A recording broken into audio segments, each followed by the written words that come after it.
Hello friends, I hope you all are doing best at your place. So friends, in my previous video, I have discussed some facts about animals, about their senses, and today I will discuss all those topics and doubts which I have raised in my previous video. So मैंने आपको उस video में क्या बताया था? I have told you about an eagle, about a dog and about the ants. You know friends, in my previous video, as I have told you, that they also have senses like us. They can also see, they can also hear, they can also smell, and they can also feel. They have different sense organs. Actually, they have amazing sense organs. Why amazing? And yeah, one more thing. The name of this chapter is super senses. Why super senses? Normal हम senses भी तो रख सकते थे. क्यों super senses नाम है? तो super senses नाम इसलिए है इस chapter का because the animals have super senses. That's why this chapter's name is super senses. Ma'am लेकिन super क्यों? Why super? सुपर इसलिए क्योंकि उनकी जो सेंसेस होती हैं वो हमारी सेंसेस से अलग भी होती हैं एंड थोड़ी ज़्यादा तेज़ भी होती हैं, इसीलिए हम उन्हें सुपर सेंसेस बोलते हैं. Why? As I told you that birds, some birds or eagle can see their prey from far away.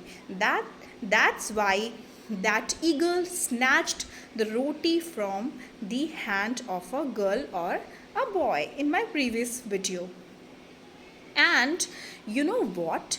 They can also see they can also hear even the faintest sound.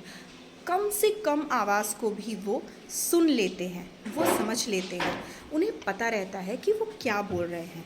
जितनी भी कम आवाज़ हो, some animals can hear even the faintest sound. तभी तो ऐसा हुआ था ना कि वो जो डॉग था वो सो रहा है, हम उसके पास से जा भी रहे हैं, कितना भी सॉफ्टली जा रहे हैं, कितना भी धीरे जा रहे हैं, वो उन्हें पता लग जाता है कि somebody is there. That's why उनकी बॉडी पार्ट्स कुछ ना कुछ रिएक्शंस देते हैं, like shorting up of the ear, या फिर उनके टेल हिलते दिखेंगे आपको, या फिर उनके कुछ मतलब बॉडी मूवमेंट आपको कुछ ना कुछ ज़रूर समझ में आएगा. तो दे हैव सुपर सेंसेस, कुछ अलग, हमसे डिफरेंट, हमसे अलग, हमसे तेज़. तभी तो वो दूर से अपनी प्रे को देख लेते हैं. हम एक लिमिट तक ही देख सकते हैं, बट वो काफ़ी दूर से देख लेते हैं. For example an eagle, vulture, there are so many birds. And also they can, in fact they can recognize their friends with their smell also. हम क्या अपने फ्रेंड को स्मेल से रिकग्नाइज कर सकते हैं? नहीं. Now, one small story about an ant. An ant was going along on the ground. It saw a group of ants coming from the other side.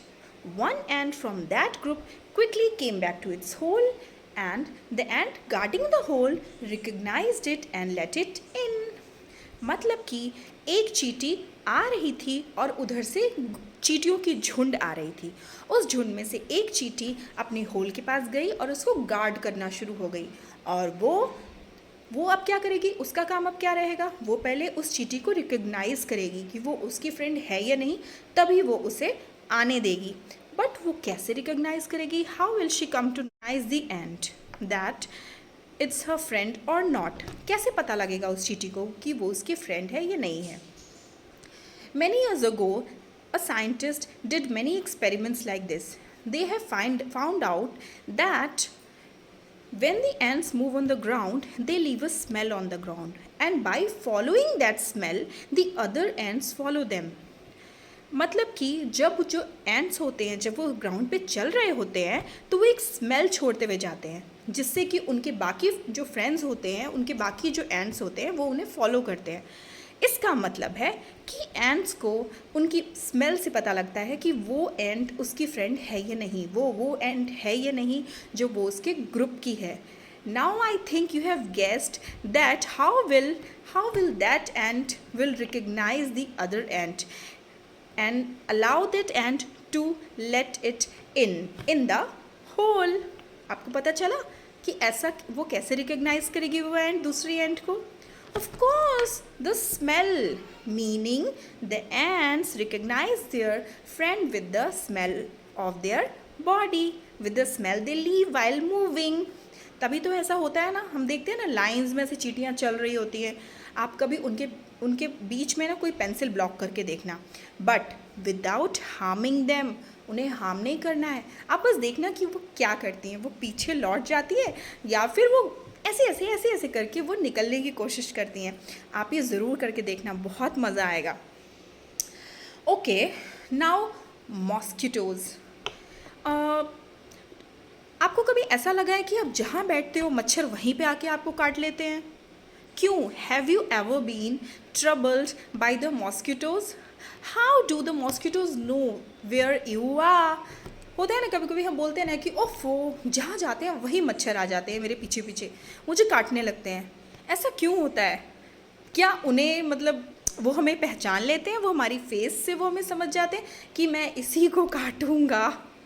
ऐसा नहीं होता, वो ऐसा नहीं, वो ऐसा क्यों करते हैं? They also find there, actually the mosquitoes can find you out by the smell of your body and the heat of your body, smell of the sole of your feet. वो आपकी बॉडी स्मेल से आपको पहचान लेते हैं कि आप कहाँ हैं, और वहाँ पे आप आकर आपको काटना शुरू कर देते हैं। ओके, एंड आपको ये भी पता है कुछ इंसेक्ट्स ऐसे होते हैं, कुछ मेल इंसेक्ट्स ऐसे होते हैं जो अपनी फीमेल इंसेक्ट्स को उनकी स्मेल से पहचानते हैं। आपको पता है इनके बारे में? Some male insects can recognise their female insects by the smell, जैसे कि सिल्क वर्म। जो सिल्क वर्म होती है वो अपने मेल इंसेक्ट्स जो हैं वो अपनी फीमेल इंसेक्ट्स को, मतलब फीमेल सिल्क वर्म को उनकी स्मेल से रिकग्नाइज कर लेते हैं कि ये हमारी फीमेल इंसेक्ट है, ये हमारा फीमेल सिल्क वर्म फ्रेंड है। ये बात आपको समझ में आई?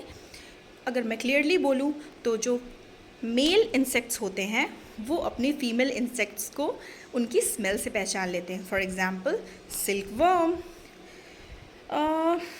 Now about dogs, have you seen a dog sniffing here and there? कभी देखा है आपने उनको स्निफ करते हुए? ऐसे ऐसे सूंघते रहते हैं कुछ तो, कभी देखा है? क्यों करते हैं वो ऐसा? They mark out their area on the road. वो अपनी जो मतलब एरिया होती है रोड के, उसको वो मार्क करके रखते हैं। कैसे मार्क करके रखते हैं? चौक से मार्क करके रखते हैं? क्या करके रखते हैं वो? कैसे? हाउ? या कोई पेंसिल होती है उनके पास, या कोई पेंट होता है उनके पास? ऐसी कोई चीज़ नहीं होती है। They mark out their area with their urine और पॉटी, और इसी तरीके से वो दूसरे डॉग्स को भी पहचान लेते हैं कि उनके एरिया में कोई दूसरा डॉग आया है या नहीं। कैसे? With the smell, with the help of the smell of their urine and potty. Okay friends, आपको ये चीज़ समझ में आई? The dog mark out their area with the help of urine or potty, and they come to know about that area, that other dog has come in that area or not, with the help of the smell of their urine and potty. उन्हें ये पता लग जाता है कि कोई और dog उनके एरिया में आया है। तो ये थे कुछ amazing facts about dog, mosquitoes, ends and silk worm also. किसी की कुछ स्मेल हैबिट्स हैं, डॉग्स की कुछ अलग तरह की स्मेल हैबिट्स हैं, फीमेल इंसेक्ट जैसे सिल्क वर्म जो है वो उनकी कुछ अलग स्मेल हैबिट्स हैं, एंड्स के कुछ अलग स्मेल हैबिट्स हैं। आप बताइए कि आप अपनी स्मेल को कैसे यूज़ करते हैं? आपकी स्मेल आपके लिए कैसे हेल्पफुल है? आप बताइए मुझे ये बात। और आप ये भी बताइए कि how can we make use of the sense of smell of dogs in our life. हम अपनी ज़िंदगी में ये जो डॉग की जो स्मेल की जो सेंस होती है उसको हम कैसे यूज़ करते हैं, ह्यूमन बींग्स उसको यूज़ में कैसे लाते हैं। इन बातों को आप गूगल पे या कहीं पे भी, बुक्स में कहीं पे भी आप सर्च ज़रूर करिएगा। ये हमें one more small story. Today Rajni had to go out for some important work and she has a small baby 6 months old son Deepak. She had to leave her son Deepak with her sister Sushila. Sushila also has a daughter. It was so funny that both of them did potty at the same time. But one thing happened. She cleaned her daughter's nappy happily, but while cleaning her sister's son's Deepak nappy, she covered her face with the scarf of dupatta. Why is this so? ऐसा क्यों हुआ? उसने जब अपने बच्चे का clean किया तो उसने अपना नोज़ कवर नहीं किया सुशीला ने, लेकिन जब वो अपनी सिस्टर के बच्चे दीपक का नैपी क्लीन कर रही थी तो उसने अपना नोज़ कवर कर लिया. ऐसा Is the smell good or bad is same for everyone, or does it depend on how each one feels about it? क्या स्मेल गुड और bad person to person depend करता है? कभी ऐसा होता है कि कोई स्मेल अगर आपको अच्छी लग रही है तो आपके फ्रेंड को वो उतनी अच्छी नहीं लग रही है, या फिर आपके फ्रेंड को वो बहुत अच्छी लग रही है बट आपको अच्छी नहीं लग रही, ऐसा होता है? Till then think well and study well. मिलते हैं हमारे नेक्स्ट वीडियो में. Thank you.